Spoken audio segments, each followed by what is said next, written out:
Just a very short video. I have received a really good comment from our Avanti where you're saying, unless I'm listening to non-dual video, it feels as if I don't understand what is being said. It seems as if it's becoming very difficult to be interested or care about what is being said. And I completely relate to what you're saying. I completely relate. Because the majority of what is going on out there, it has a foundation in I am not, I should be, in the ego. I remember when, 30 years ago, I'm 55, right? I remember like 30 years ago, 40 years ago, when you read the news, it was about what was going on in the world. You read a newspaper because you wanted to see what was going on in all the different countries, about the economics, about geography, about, that's why you read the news. It's not like that anymore. The news are there to make money. They're not there to inform you anymore. And the same with reality TV shows, It's so difficult when you're not believing in the ego anymore, when you're not tied into the I'm not, I should be.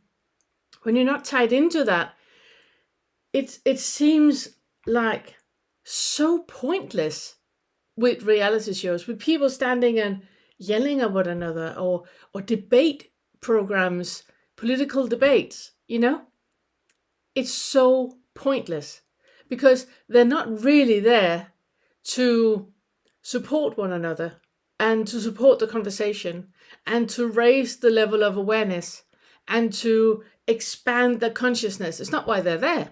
They're only there to get their own message through, and they do not care if the other person is listening or if other people are listening. It's only about themselves. And that complete ego show is just not interesting. It really, really isn't.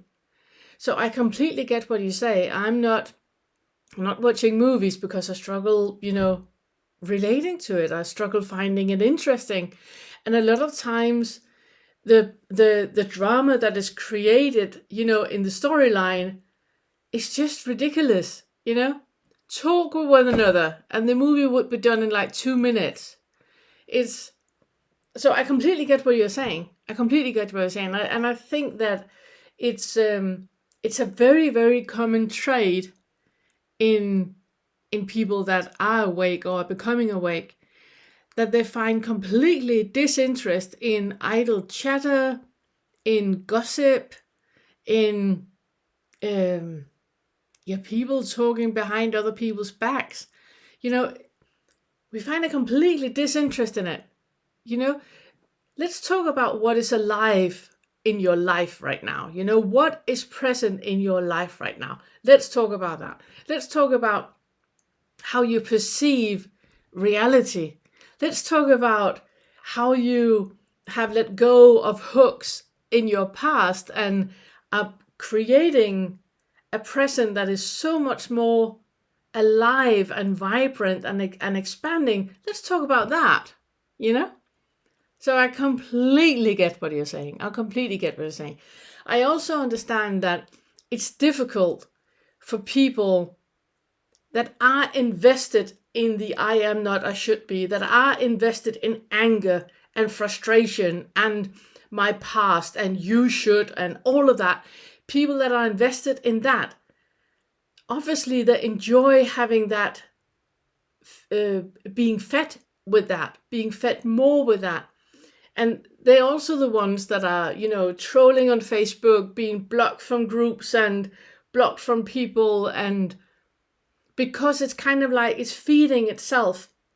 The workshop that I had this Saturday, I'm talking about the 5 hindrances, and the hindrances are feeding themselves. And it's why it's so complicated to speak with people that are feeding themselves with the suffering. You can create space for it, and you can be respectful, and you can be open and kind and appreciative and compassionate, but they're not. It's not received, so that it's not mutual. The communication and the being and the sharing is never mutual, because they have a completely different foundation in life, where the foundation is, I am not, I should be, I don't want anybody to discover all my faults and all the things that I know I am not. And it's so tiresome. It's so tiresome, and it can be very, very heavy to deal with as well. So I'm not saying do not talk with people that are struggling in their ego and that are, invested in dramas and all of that.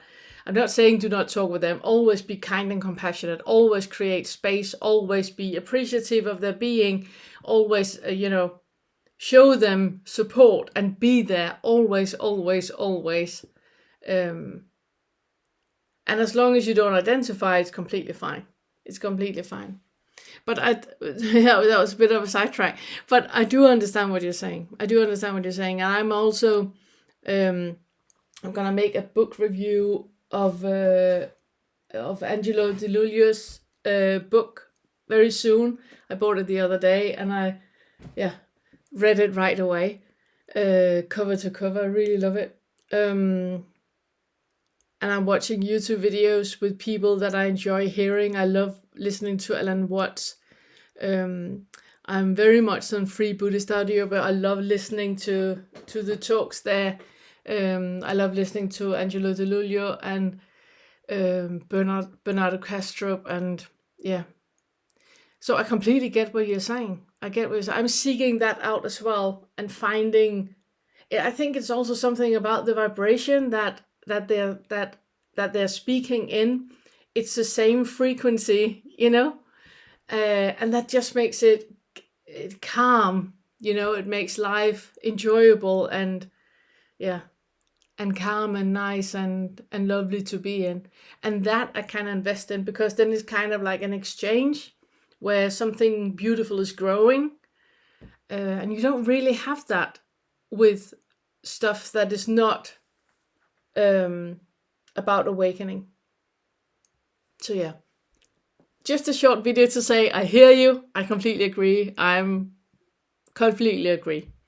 Thank you.